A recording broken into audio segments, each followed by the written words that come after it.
Hey everybody, it's Bust with Battles with Bust number 337, and today we're doing battle with the formidable friends, our Udyr, Jarvan Galio. And so, to get you kind of up to speed with the meta and why we're playing this deck, first and foremost, the kind of boogeyman, the big player of the format is anything with Samira. I think we can all agree with that to a certain degree. She's certainly the most powerful card to come forth in the meta, certainly seeing a lot of play. The answer to all of the Samiras was playing a bunch of 2 damage removal spells, right? So we would start to see Mystic Shots and High Notes and Heavy Metals running around to quickly take that Samira off of the board. Once the format started to slow down a little bit, once people were figuring out the answers to Samira, that's where we started to see like Ashe LeBlanc come into play. Ashe LeBlanc was a deck that really came into rise over the previous couple days. Grandpa Roji took it to rank 1 over in EU, and I've been seeing tons and tons and tons of it running through the ladder right now. And so the reason I'm looking to kind of circle now into the Jarvan Galio Udyr deck is a handful of reasons. And so as we kind of piece through each of those decks, the way that you're looking to answer Fizz is with a bunch of interactivity. And so the Demacia package does pretty well with that. We have 5 challengers in here between the Fleet Feather Trackers and the Petrocite Broadwings. We have 6 strikes in here between the single combats and the fish fights. We tend to be in pretty good shape in terms of shutting down their game plan. Up next, as we look at those damaged-based removal decks, they don't play things like Vengeance. They don't play too many things like Hexbliterator, so we tend to be able to punish those with high health. And so if our opponent is looking to play Mystic Shots and Aftershocks and High Notes as their ways to remove your units from the game, then if we just start playing 4 health units, then we have ways to kind of dodge that. And so we're looking to play the doubly useful Petrocite Charger that soaks up damage with its high health and also has the way to prevent damage from all of those damage-based spells, the blocking Badger Bear, the Combat Cook, and then up top with Udyr and Galio, kind of rounding out the big health curve. Last but not least, as we are looking to do a bit of battles against the Ashe-based decks, we have an additional couple of ways to attack that. They tend to not have any way to increase their attack. They play very, very defensive cards. It's always been one of the real kind of death knells to the Ashe decks is if you look at the Freylord combat tricks, it's all things like Elixir of Iron and Troll Chant and the things that basically just give a bunch of health, and they aren't able to really come after you attack-wise. They're just saying, here's my mountain of stats. I hope my Frostbite shrink your units enough to where I can squeeze through here, and they aren't really able to deal with combats to where you're able to get bigger than their units. And so we're looking to come at those decks again from a couple of different directions. If we're able to just get up to 6 health, that typically makes that unit invulnerable against whatever the Ashe deck is trying to do. And so we have all of these healthy units in here. We have the Darkened Spear to boost health, but most importantly, we have access to the stance swaps from Galio or from Udyr and his friends to plant out that +2 health and regenerate. And so this is a format to where a lot of units don't really interact with that particularly well. And I think we can kind of squeeze this into a good spot right now. The last thing I want to call out before we dive in, and the reason we're particularly interested in these formidable units is, again, against the Ashe deck. If the Ashe deck is looking to shrink all of our units with their various frostbites, our units having formidable is a kind of direct counter to that. And so we're hoping to kind of neuter some of their plans, make some of their cards a little bit useless if we can, and take advantage of the deck's weaknesses and make that one of our strengths. And so, good stuff. I'm pretty happy with this. Let's jump into battle, see what we can do. Alright, where you at, Bear Mountain? Jump on in. Let's go. I gave a look at the pay-to-win price. We're good to go. You know, we got a couple of epics, we got a couple of champions in here, not turned premium, but all of our commons, all of our rares, looking pretty good. I should have upgraded our Darkened Spear. I know that as we were playing things like the Anaka ramp deck, that the Darkened Spear was looking pretty beautiful, but we never made our way through to come in and do that. Alright, but up against what I assume is elites, he's got some Freylord in here. I'm curious if he's tackling a similar strategy as to what we are, but I want to mulligan this all away. I want to find something to do in the early game. I don't want to be pushing into turn 4 and turn 5 without really having any cheap plays. And so we did manage to find a Fleet Feather Tracker. Not the most exciting unit in this space, but at least gives us a little something to do with our mana. Alright, Udyr turning up in full force. I feel you, my friend, I feel you.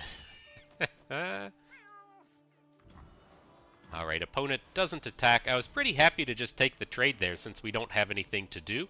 But picking up the Darkened Spear is kind of nice. There shouldn't be any real shutdowns for this.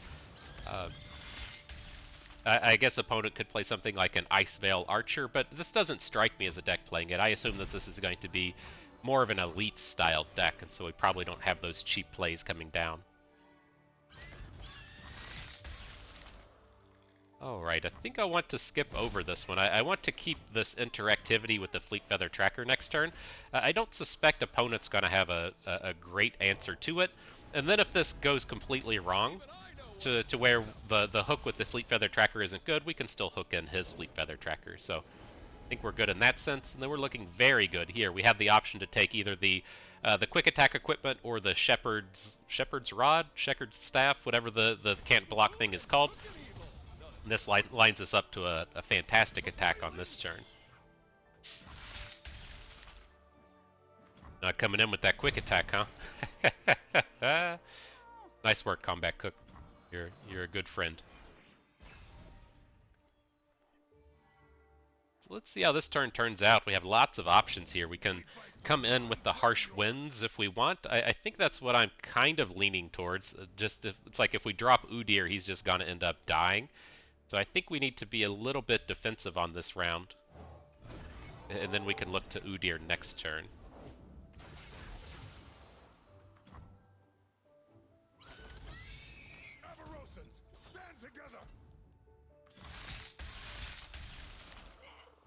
Alright, good looking blocks. We'll get the Harsh Winds in.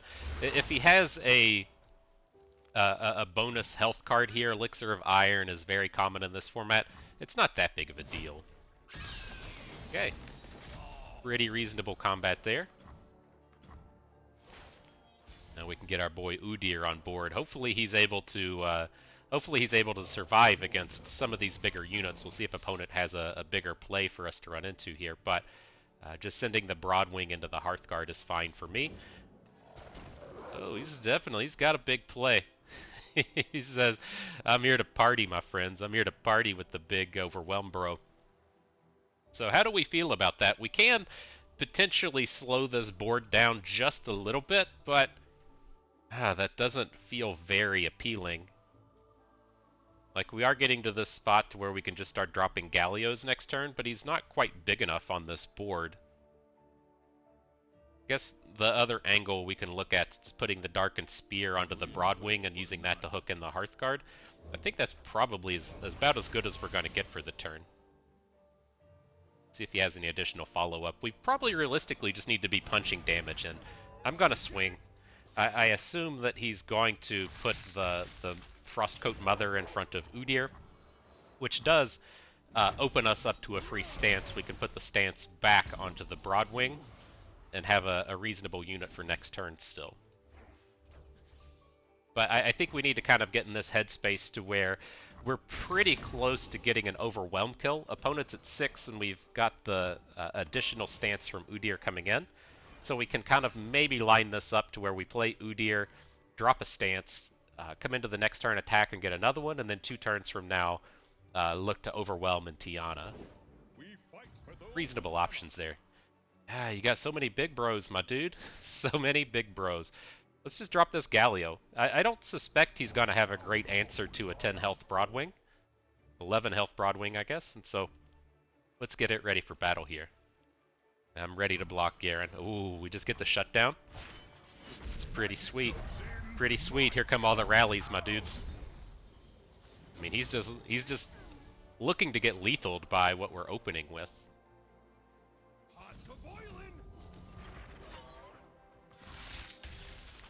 Maybe he has a Harsh Winds, but we're still getting a gigantic attack in. This looks like it's going to be pretty good. Just Galio and Broadwing saying, bring it. Bring the harshest of winds in. The number of Fs I give is right around 0. Fucking Garen Judgment? Ugh. That's lame. our Galio still kills Garen, right? That's I can't remember if Judgment interacts with Spell Shield. That's one of those weird interactions that you don't see too often. Alright, well, we still get an additional attack. It looks like we can say Badger Bear Udyr with this. Or, yeah, we have the 8 mana for that space. Let's bring it in. Let's start with Udyr. Could also look to say Udyr and Ramstance. Ramstance killing off the unit.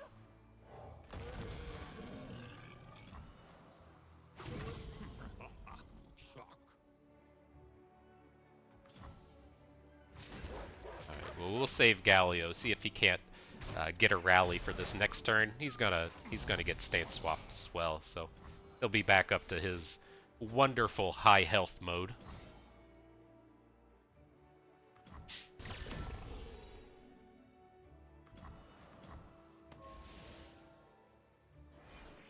Not a bad spot to be in.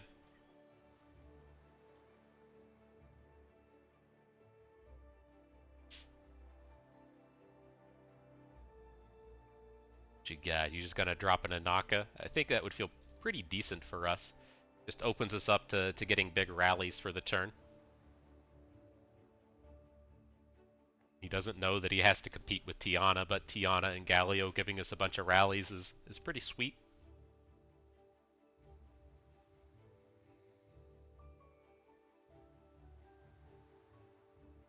Oh, Bust, you booming me real hard. My harsh winds are no good today.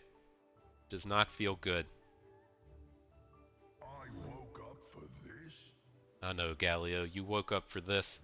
Sad day.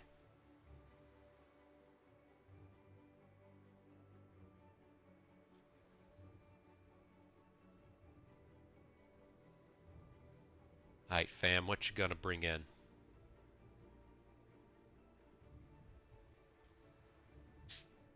Nothing? Do we get a disconnect? Is that the decision that was made? Game 1, phone right in the toilet? God, that feels good. It feels good, man. Let's just go ahead and bring it. We'll drop the Tiana. I assume that he's just gone at this point. He's out here raging. He says, "Gah, Bust got me so hard with his Formidables. The Udyr on Udyr mirror match not going in my way." Dang, it's a sad day for old Die 994. Get him in there. Nice 26 piece right to the dome. And so, as this is going on, it did get me to a space where I wanted to talk about. We're going to have a little bit of a lull here. It's kind of a exciting time in the lands of Runeterra as we start to look outside of the area of the rotation and the standard format and everything. I've been loving it. I think the competitive scene and all that's going real great. And I think one of the things to kind of take note of outside of the game is number one, Mega Malgwai did announce yesterday that he's going to be coming back, making some of that LOR-based content. I think that's great. You know, I'm in the kind of space to where he's easily the biggest, most followed kind of figure of the community, and having that person leave, I thought was a bit of a bummer. But I think it's all pretty much positive just having him come back. There's of course like a lot of Reddit folks that come out and bitch about it, but I think on the whole it's a pretty positive aspect for the game. Just having that big crowd come back in and be interested in what's happening out here. And so my stance with it is, if you don't like him, just don't watch it. Easy peasy. If you don't like the guy, or you don't like his attitude, or if you don't like what he brings to the table, there's a fucking 1,000 people out there making content. Just don't watch his. And so I feel like that's a pretty straightforward answer to what he brings. If you don't like it, don't watch it. That's the same with my stuff. If you don't like it, why are you fucking sitting there? How do you have this turned on? Just turn it on and go watch somebody else. And so I don't know. I never got it from that aspect. I get that he can be pretty opinionated at times, and he does have that large voice that lots of people end up hearing. But I think on the whole, it's all just pretty positive. And so, welcome back, my dude.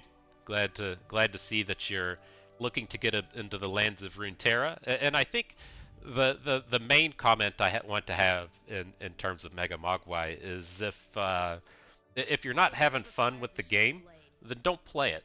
You know, it's especially tough for a person like him who has his living tied into a video game, and so he's kind of stuck, right? He does have to. He doesn't have to play this game, but if he wants to do this stuff for a living, then he's kind of stuck having to come out here and play this. And so what I was kind of looking to say in this space is, um, if you're not having fun with the game, don't play it. I think that's the number one thing for success that anyone really needs to look towards with these, with gaming in general, is you got to be having fun. And I'm glad to see that he's got that glimmer of hope, if you will, to bring his eyes back into the game. All right, though, back to this one. This is an interesting board. I was curious how bad this was going to look in terms of, say, dropping ram stances. He's got this really strong AoE board here. I don't want to get like overly invested in this. We do have to worry about cards like Reckoning coming in and shutting down our board, but I think we're good here to just drop a ram stance. We can still Darken Spear afterwards. We have access to just a lot of stuff. The thing I'm getting at is I don't want to go all in this space to where we put the spear onto the Broadwing and then we look to put the regenerate stance on it and then just walk into a Reckoning. That doesn't feel particularly appealing. This looks good. As I tried to mention with this deck earlier, it tends to not play any combat boosting. Like it'll play a bunch of health boosting, but not so much attack boosting. So we should know that this attack is pretty safe here, and we'll be in a good spot if he has to spend a trick just to not die. It's good to me. Raged Yeti's a big boy. I really want to get Udyr down, but I think we need to kind of stick around with some of our mana here. As this game progresses, I feel like we should probably have a better late game than the opposing deck, especially as we've been able to kind of come in and weaken their board. So this looks like a big Harsh Winds turn. I think I'm pretty okay with that. If we end up losing our Wanderer here, that's okay. I wonder if he realizes our units have Formidable. Is that on the table? Is the awareness there? Alright, he's got a bloody business. Let's just go ahead and take care of this Yeti. It's a little bit slower than I'd like it to be, but if we have a kind of unimpeded Udyr next turn and we get access to all the stances, I'll feel a little bit safer about this board. Like if it really comes down to it, we can catch an Aegis onto Udyr. It's not where I really want to be, but we have some options with this board.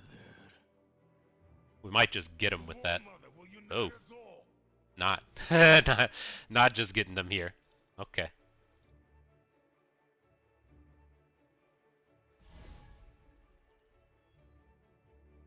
Big Daddy Galio turning up. He does not assist completely in terms of Ashe. It's a little Ashe does have a little bit of that gotcha value with her crystal arrows and such, giving us all 0 attack units, but I think we're okay so far. Alright, get in there, dude.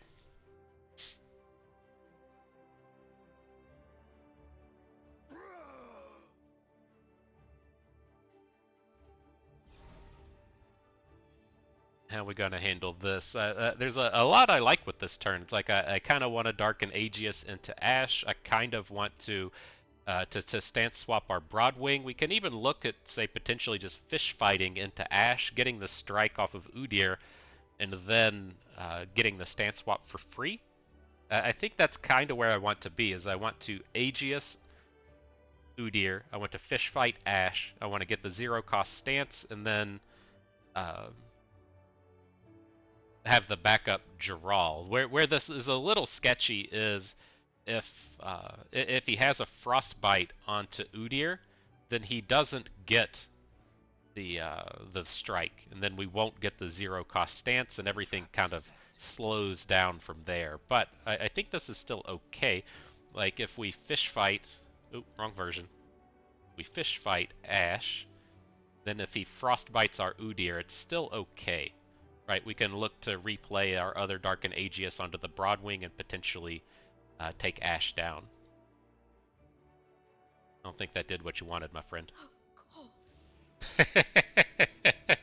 Don't think it did what you wanted. GG. Our rage is beyond your control.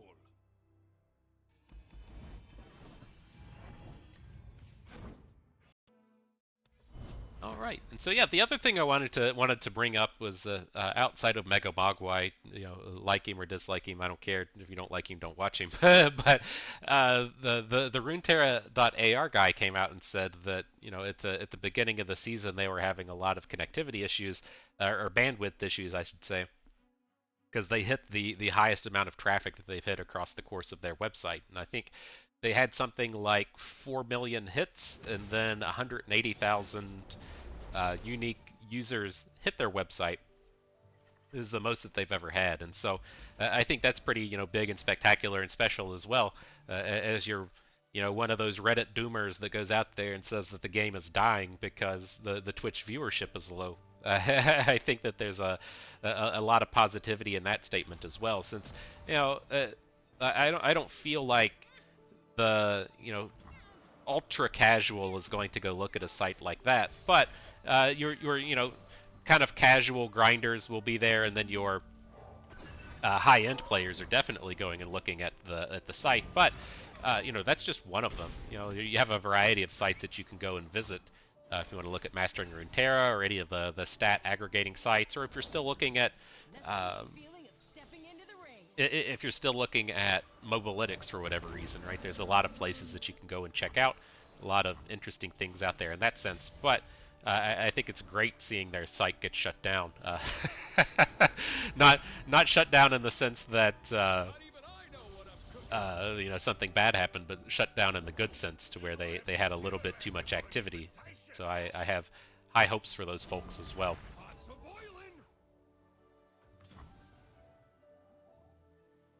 So I think the other kind of interesting thing with that is, Runeterra.ar is just focused on the constructed scene. I'm really curious what the kind of Path of Champions scene looks like, given that that was the space Riot was looking to take over. They're going to say, all right, well, Path of Champions is going to be our cash cow, the thing that we're really going to focus on.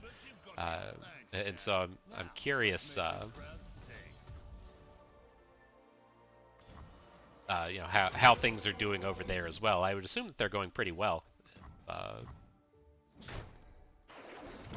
They're still putting updates for it there, but with all of the focus on the competitive scene and such here recently, I think it's kind of interesting and great the way that that's come together. Alright, so interesting turn here. I'm looking to just 1 damage AoE the set. Like we were in this awkward spot to where we couldn't quite hold back enough mana to keep a combat trick up, and Set came in and blew up our Udyr. Just a problem with the curve, a little bit of a bummer, and not having access to as many 1 mana combat tricks, and got a little bit punished for it here. And so everything this game has gone a bit poorly. We did get a successful Broadwing hit, but I was counting on a little bit more from the rest of our units. This should get a deny, right? This is at least what I was trying to set up with that previous turn, getting a good ramp stance. It's why we didn't play Udyr this turn.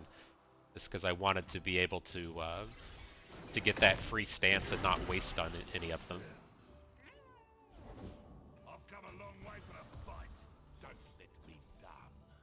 Alright, not a bad inner beast. We get to take down the Jack. Our unit survives, and then we also, if we want to play Udyr next turn, we'll get that free stance again.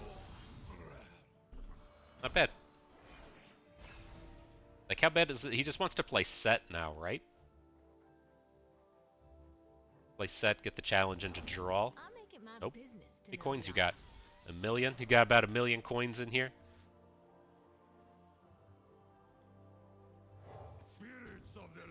Alright. Hear my call. Still bringing it. Udyr's still coming in. Got a lot of options. Like, I don't think he wants to spend his coins here, but going big for it. So we'll go with the regenerate stance. If he wants to blow his coins to play set, then we can fish fight him and still survive. That'll leave us in a pretty decent looking turn next turn. Doesn't go for it. Okay. How will my people remember me? Alright, let's get him dead.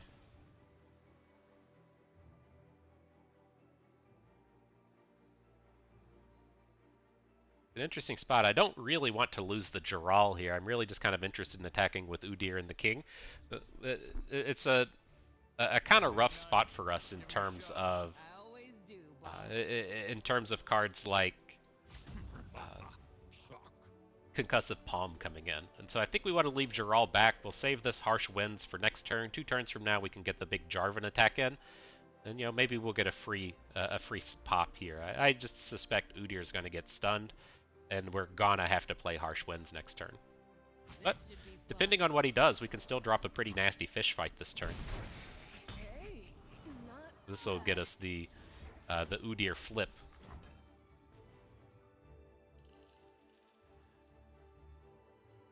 Or close to it, I should say. Get the stance in hand, we get another strike for the cost reduction. If we play the 3rd stance, then Udyr will come in and flip.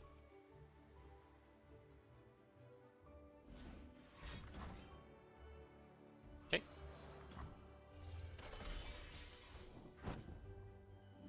But we gotta make this magic happen quick. I'm curious if we've got him into the spot to where he just has to drop Karma this turn, and then we're able to try and fish fight her down. He goes for set. Wouldn't want to miss a second of the action. Alright, let's bring it in again.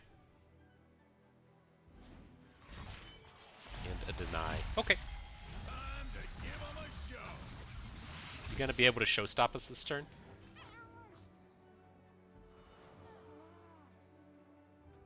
Because, like, as this turn has progressed a little bit, I've gotten a little bit more interested in just trying to drop a Naka. And so it's like, is it worthwhile to, you know, just lose out on one of these units to get the Anaka on board?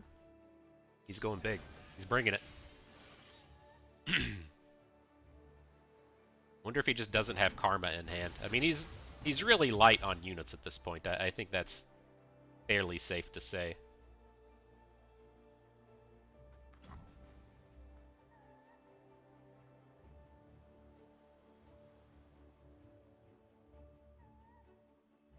That's a reasonable pass, though, right? He's not gonna just pass the turn with Showstopper. Me in the ring.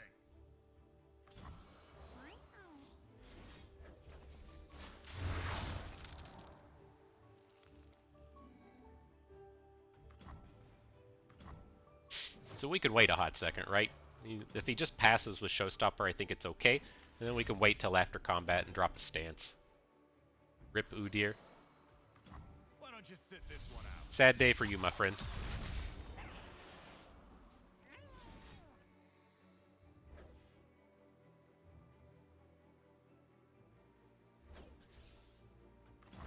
So I'm going to put the Overwhelm onto Jarl. We do end up losing it here, but again, I worry a little bit about the likes of a Concussive Palm kind of card coming in and really just shutting down everything that we're doing.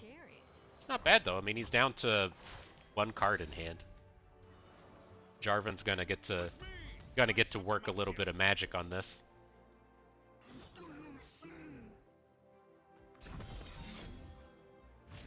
Let's throw down.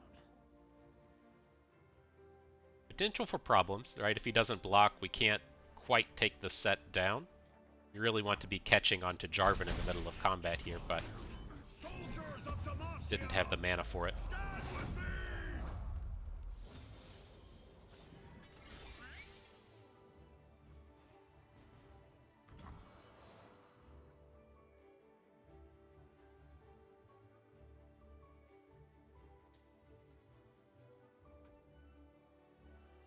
It's like, are we willing to try and throw Dad away in front of the set? Like, we're gonna play the Darkened Spear next turn. I don't think there's any way around that.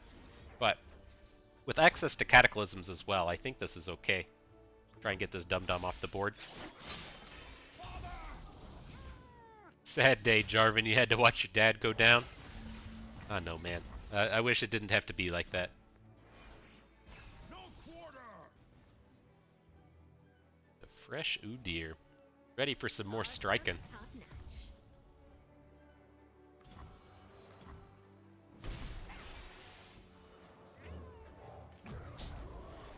Cataclysms here, too good. Getting to Cataclysm and Naka and get the fresh summon. I dig it. For the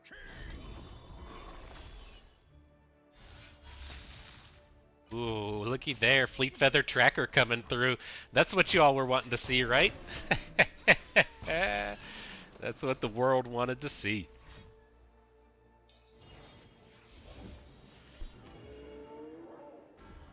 Somebody saying Thousand Tails must be new technology coming out of the set Karma deck.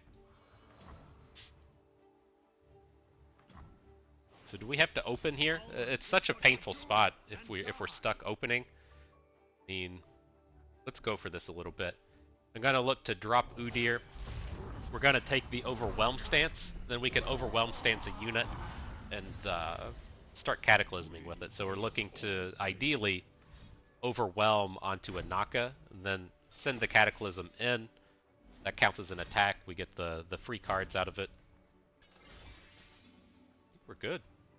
He's got a lot of coins stacked up, but he doesn't have any real combos here.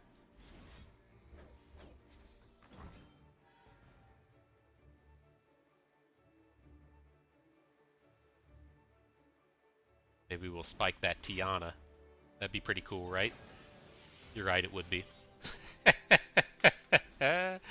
You're right, it would be cool. Alright, he's down to 1 mana. We should be good at this space.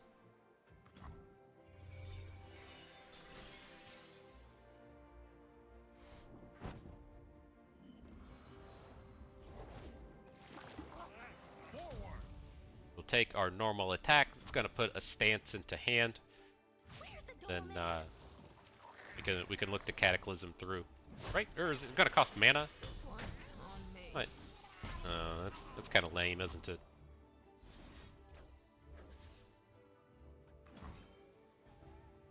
Kinda lame.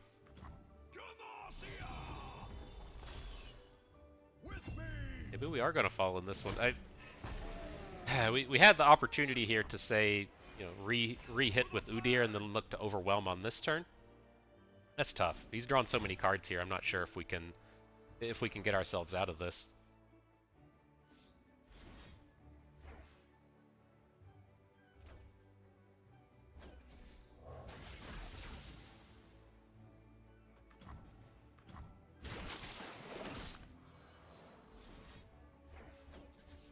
Alright, we're going to try it again, Udyr. He's still got the unit on board. Maybe we can do it.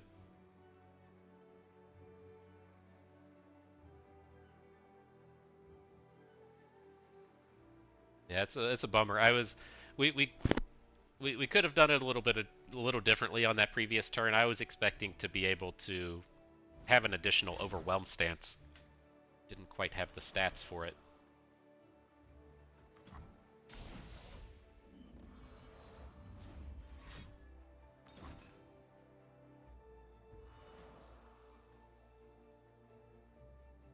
I don't think we're getting ourselves out of that one. Losing a Naka on the way is a bit of a bummer.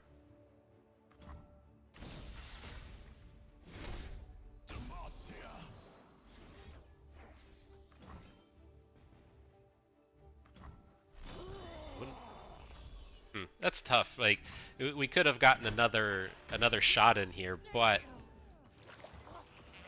he didn't have enough units on the board. It feels like seeing these 2 cards in hand, we're just gonna run into a stun again. Oh, he's playing Jack Set. That's why this is so weird. I thought he was playing Karma. Should have figured that out a long time ago. Alright, it's gonna be enough. Finally, at the end of the day. Whew. GG. Well played. Mark it a W for bust. The gods have spoken.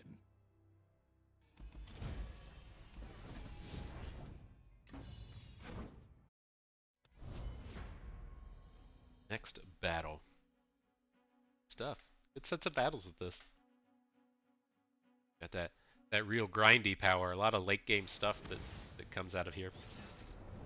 And cool. This is kind of like the entire gamut of everything. It's nice when the videos come together like this and we get a nice set of opponents to go up against. We want to hang on to the Darkened Spear. Can't use it until turn 3, but we might open on turn 3. Hang on. Right, so we've gotten to play against a little bit of Samira. We got to play against... Oh.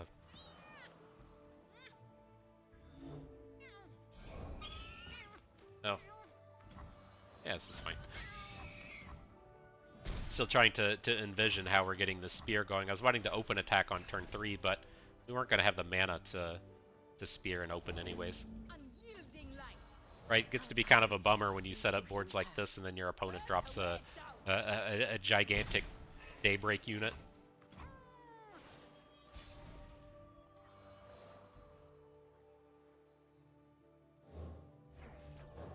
Let's take it a little slow. If he adds in a Sun Guardian here, our attacks are all terrible. So, kind of looking at the way we can get this Fleet Feather Tracker in still.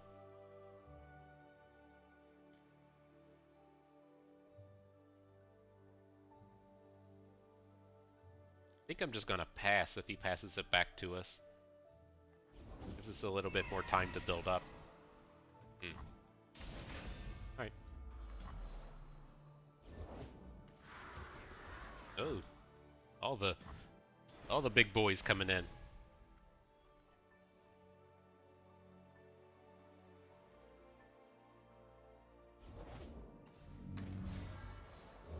Got my biggest of boys.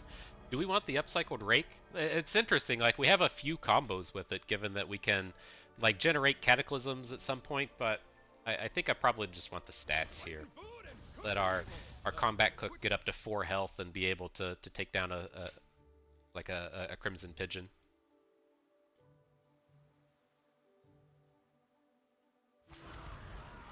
Bringing it. Sun Guardian's got to stay at home. This attack does not feel good. I like that. I like that. But hey, let's just keep throwing the stats down, am I right? What else is there to do? Just throw a bunch of stats on the board. Again, this is a deck, it doesn't have a lot of ways to kind of strike down our stuff. If you think of the combat tricks that you're going to see out of a deck like this, it's going to be Might. And Might should be the extent, and I guess you got to say Pale Cascade as well, but they don't have a ton of interactivity. There's no big removal spells that are going to be coming at us, and I feel like these attacks are all going to be pretty good. Happy to trade our combat cook with any of this stuff. We have a catch to protect Udyr if he, say, blocks with Ravoon and plays Pale Cascade. I think we're looking strong.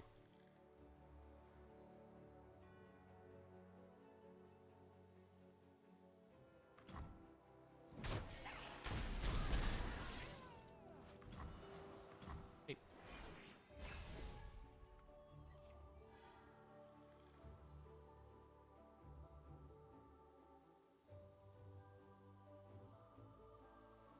So we gonna have to be open attacking next turn? Oh, Sunburst. Oh, come on. I didn't think he was physically playing Sunburst. He generates it off Ravoon. Alright, whatever, dude. Whatever.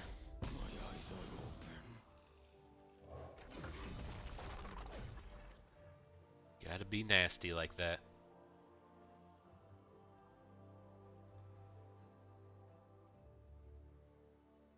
Let's see if we get the chance to get out in front of this. You should still be struggling with our combat cook. We can get the Petrocite Charger loaded up with regenerate. Probably doesn't have a great answer to that.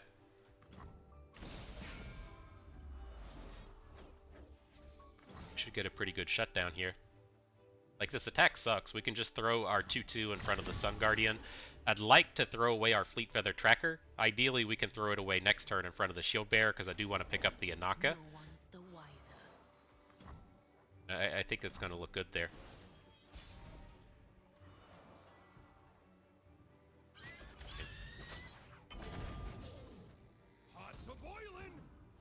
Still got to bring in the combat cook. He has this good block with the Sun Guardian, but if we're able to drop its health, then we can get good blocks in other places. So I think that's fairly safe. All right, it opens us up in a spot now if we really want to, we can fish fight into the Sun Guardian and get a takedown on it.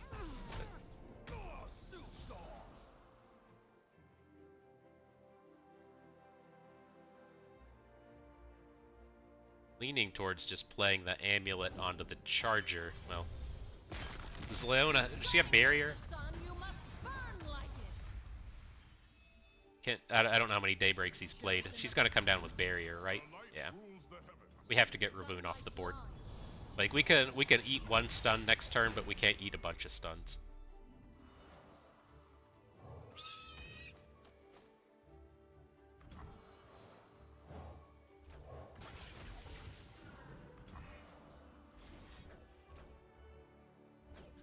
I saw the 4 attack and I said, "Oh no, we messed this up." And then I realized he had Formidable. So everything's okay. Everything's all right. Now we'll see if we just boom him with this Tiana. Tiana coming in out of nowhere. I mean, we probably don't even want to bother, right? We could just drop a Naka and take our rally next turn. That's what seems to be decent to me. We rise. He's doing a bunch of stuff. This is a little scary, right? He's got Sun Guardian on board. He's going to be capable of lethaling us if he has another, big stun card. He should be out of daybreaks at this point, though.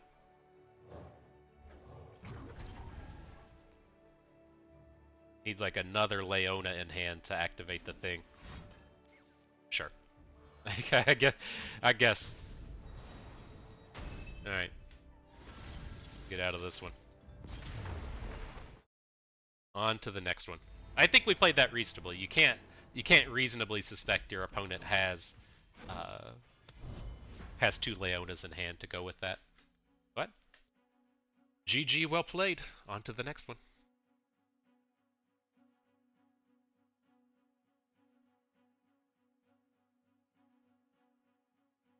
So close. So close to getting the big sweet attacks in and everything there. Bad day. But that didn't feel terrible, right? I felt like that matchup felt pretty reasonable. Without the access to like Katarina, they're really stuck on the big the big stuns plan. Right, though. Up against Evelyn Lucian, this strikes me as a deck that's probably not good at dealing with a Broadwing. If we're able to get the Broadwing on board and load it up with the Formidable, I'm sure it plays like some kind of strikes and hate spikes and stuff, but I don't think it's going to be particularly good at dealing with this thing. I'm not entirely certain what their removal suite is. I know this deck's been on the kind of upswing, but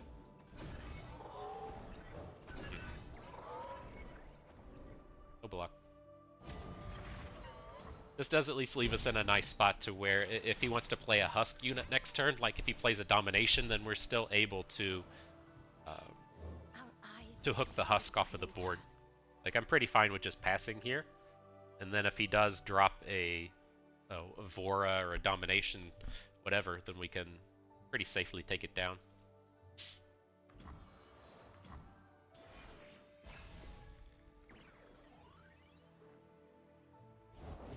You will speak when I allow you. So there's Domination. Do we want to go big on this just yet? That's probably a little greedy. Let's get the Combat Cook in. I want the Rake. A good fight's the spice of life. And see how he goes about this. There's a chill in the air. Don't. And are we willing to just give up on this Broadwing? We can't let Lucian run around. Oh my gosh, this is gonna be the best hate spike 2023. He's got the hate spike. We're so smoked. Okay. Now he just gets to dominate our board. That's brutal. That is brutal. This is mercy.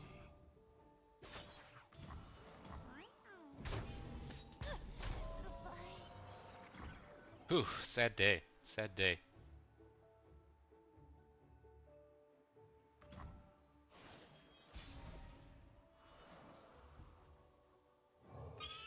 Right, well, see if the combat cook can't add anything in here. We at least got an answer to Lucian. Plenty of fire to go round.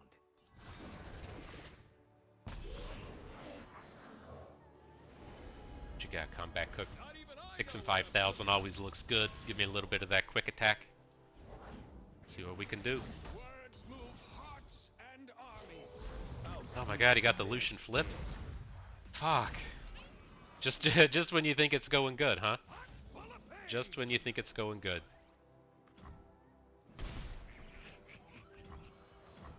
Be strong.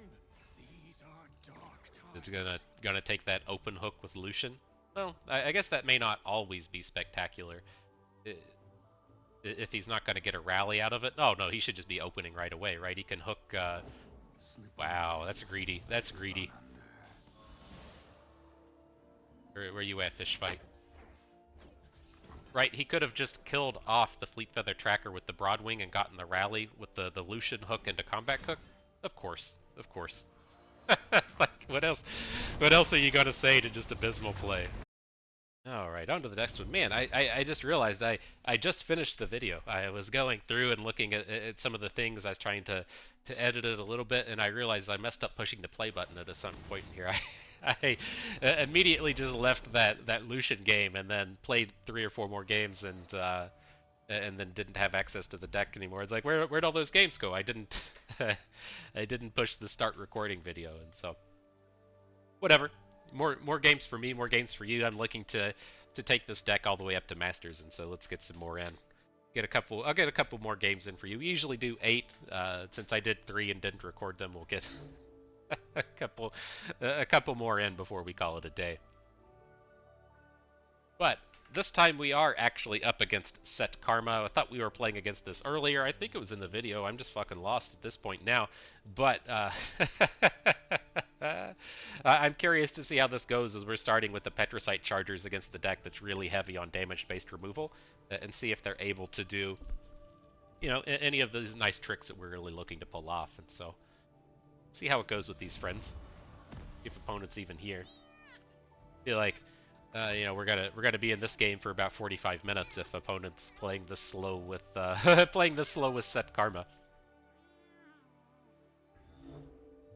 All right, maybe they're here, maybe they're not.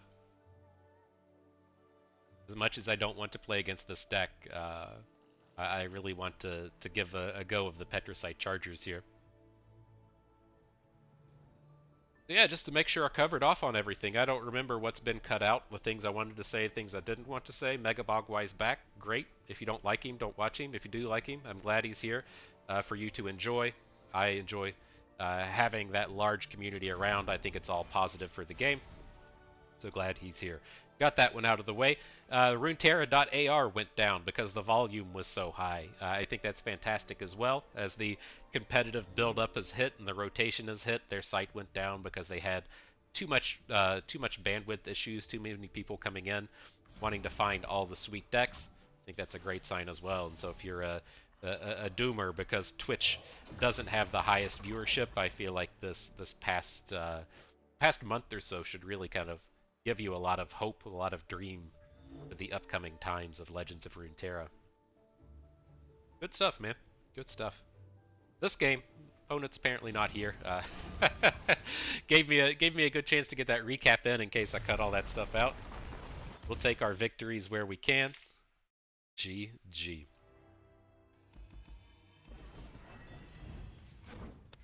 So yeah, the Mega Mogwai, that's one of the spaces as to where, you know, my biggest recommendation in terms of getting better at the game is that you have to have fun playing it. You have to be ready to come out here, ready to jump into the grind, ready to play a bunch of games and just enjoy it. It's why, you know, whenever we're talking about preparing for a tournament, and there may be a best deck in the format that you just absolutely loathe playing, then don't play it. You know, if you have to go and grind for 9 hours of the day, and you're not playing a deck that you actually enjoy, you're just going to have a miserable time, and you're probably not going to play that well. And so it seems like Mogwai was really struggling there for 6 months or a year in terms of the cards that were being released in the various metas that were out and about.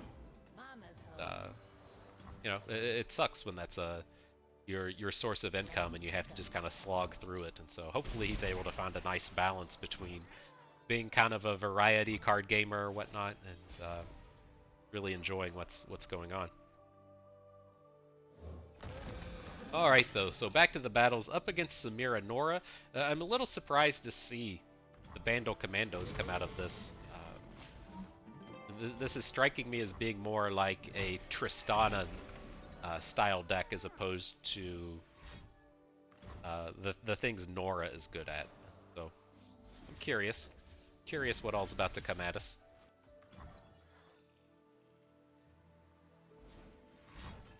Second removal's fine. We still have the means to get in front of a Nora. I don't particularly worry about these Bandle Commandos. We'll grow and get bigger than all of the owls, but I don't want Nora coming in and generating portals. Our eyes lead to hidden paths. We should worry about it a little bit more. This is, I don't know, it's a not unreasonable amount of combat damage coming through. And then with this, I was envisioning that we were going to play a single combat or something this turn. And now that we're playing the bird behind, this is going to feel a little bad. If we don't have Challenger next turn, this is going to be a little bit of a problem. We might need to hit a good top deck here just to be survivable.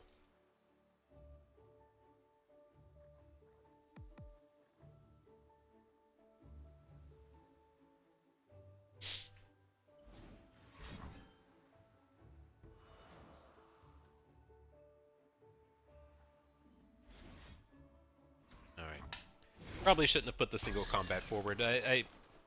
I'm still just envisioning that we're able to use these stances in a good way.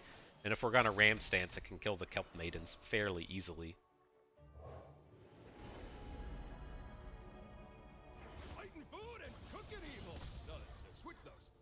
Alright, dude, let's get you some scout. I don't think opponent's going to be in a spot to where they want to block. Like, he does have these Owlcats that he can drop, but I think we're going to be able to get reasonable attacks out of this combat cook.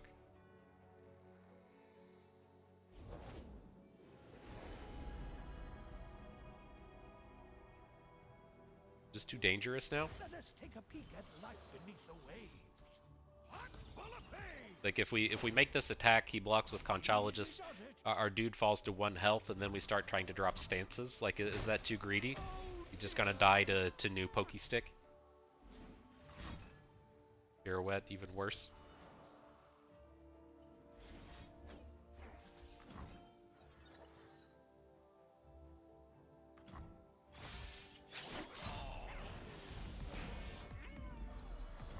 Alright, that's not horrible, I guess. I don't know. I feel like we've slopped this game up. I feel like we should have had a much better run with how our removals are capable of being on the board. So what's this? He's going to start dropping owls?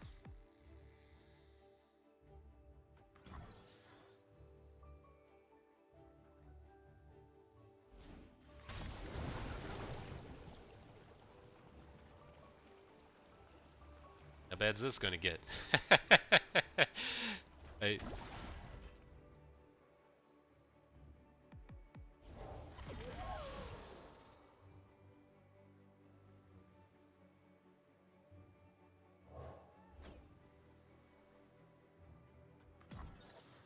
Gonna be a little bit too slow with this, right?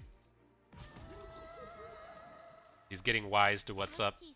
We even block. I've gotten sloppy with this game. We've let this one just roll away too far. But if we don't have a unit on board, we can't even play any of these cards. We should have played the Darkened Spear earlier. It's like I was trying to envision this like really sweet play that we were gonna make that involved us killing all of his board with ram stances, and then it just didn't come together. Right?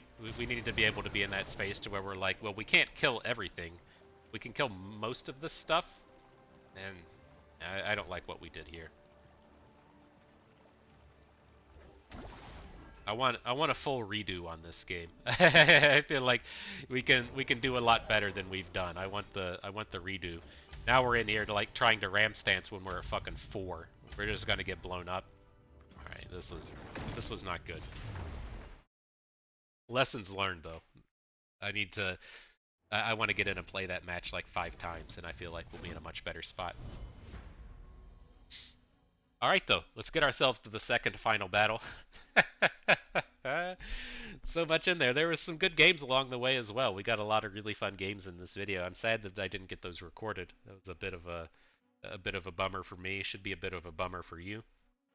But hopefully this final battle will be a good one for everyone. Something cool happening.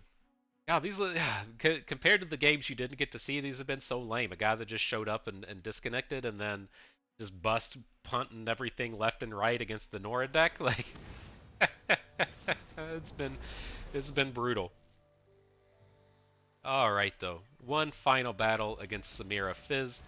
Good thing to get our battles in against. Reasonable enough start. A lot of early game stuff. Our Badger Bears and everyone turning up. Let's see what we can do.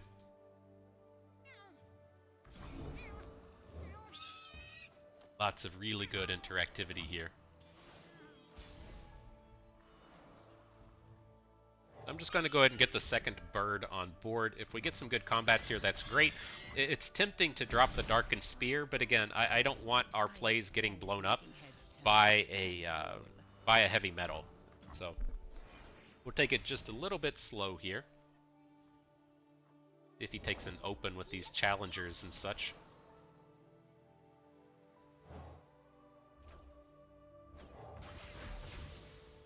Alright, I'm ready. At least now if the heavy metal comes in, we should ideally get a good single combat onto Samira.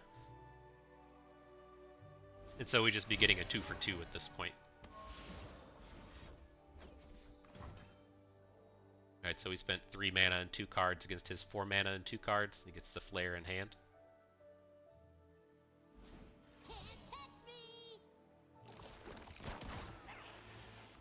Okay.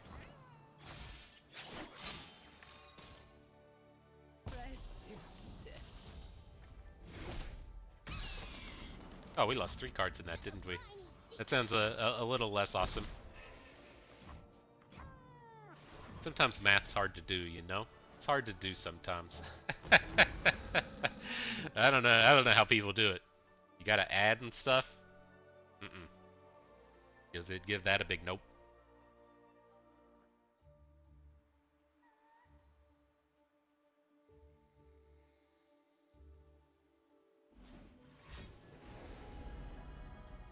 Got a cat trying to sit on my feet. Gotta correct this situation real quick.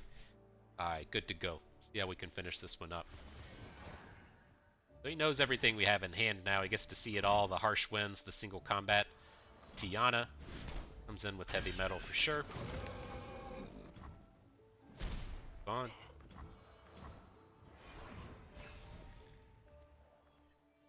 Cat, quit trying to sit on my feet. No. Oh my god. Can't be comfortable. I don't know what the cat's deal is. Don't know what your deal is, cat.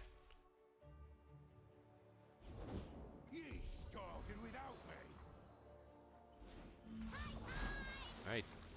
There's the old Flippy Fizz. You got coming at us now, barbed chain. Sure. Pretty light on stuff to do at this point, huh?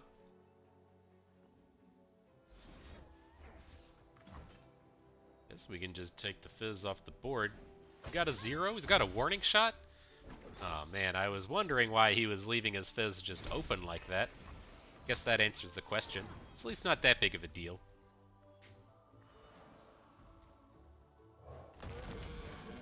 Get all our big boys on board here. Alright, I'm ready for combat. What's that you got there? Say your farewells. See how much cleaning up he can do to these Badger Bears. Like, it makes sense to me that he can probably kill one. I don't think he can kill both of them, though.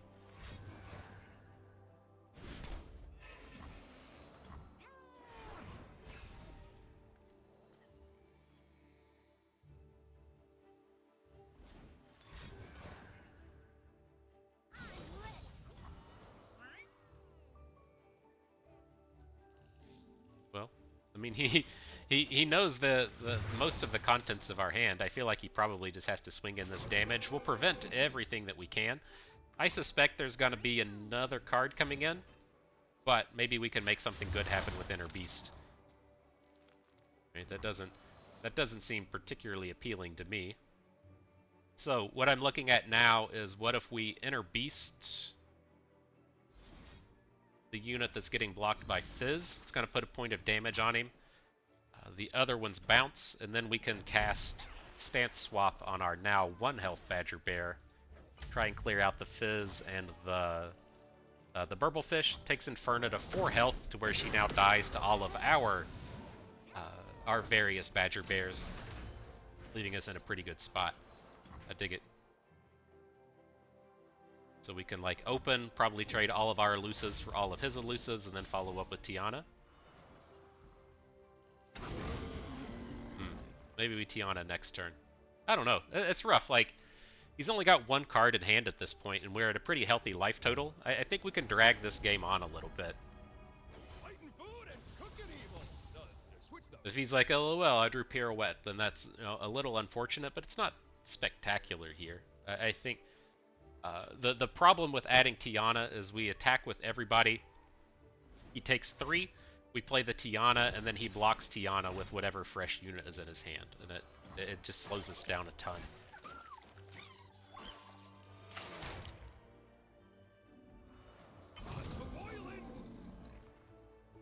Now this way we get a lot of good stuff, right? He's gotta block the combat cook because we hit Overwhelm. He's taking a ton of damage, and if he does manage to kill off the combat cook, he can put the Overwhelm equipment onto Tiana. Put this 4 down here in front of the cook, I think. Nope.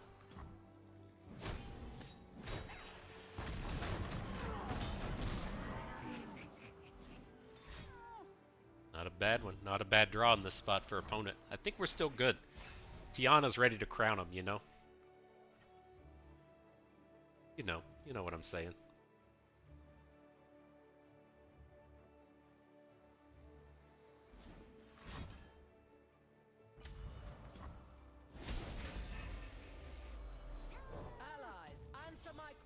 Alright, get ready to block all my stuff, dude. He's got to. You get lethaled if you don't block, and then we get the good open attack next turn. I think we're finally set here. Flip those around so you kill our charger. There you go. There you go.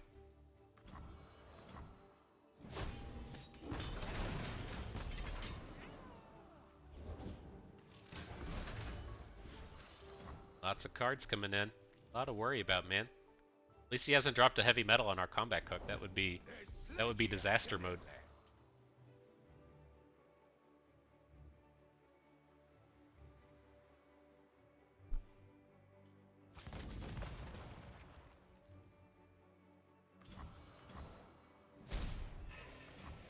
Alright, what do you got for us, game? Something good. Catch, not quite the something good we were looking for, but still enough to take down the victory. GG. And so, we can pull this deck up, talk about it a little bit more. And so I think we got a good set of games in here. I feel like we really checked a lot of the boxes in terms of things that we wanted to play against, in terms of Ashe decks, in terms of Samira decks, and in terms of dumb set decks. And I think, we kind of checked all the boxes. You could see there against Samira Fizz as to why it's not like a perfect matchup by any stretch of the means. You can most certainly lose to it, but we have all the tools you need to be competitive against Samira Fizz, and that feels like a pretty good thing to be in here. And so having this nice interactive package between the single combats and the fish fights and all of the challengers, that's what you're really looking to have to come in and shut that deck down. And so that space is good. And then as we look towards the kind of mid-rangey decks of the format and being able to get our Petrocite Broadwings down and give them regenerate and give them darkened spears, just build up potentially a bigger board than they're able to build up, while also protecting ourselves from the likes of their frostbites. That's pretty good, right? I think we have a pretty good game there.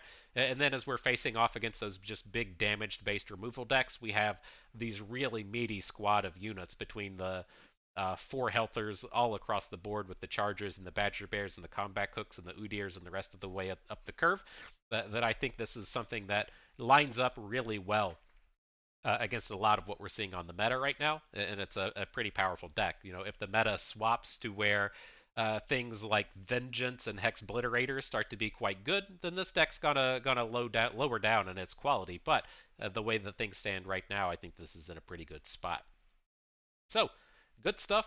I had fun with that. I hope you did too, because that is going to do it for us today. And so, I hope everyone enjoyed the video. Hope you maybe learned a thing or two along the way, and you had a good time watching. This is Bust and me. Thank you for being here.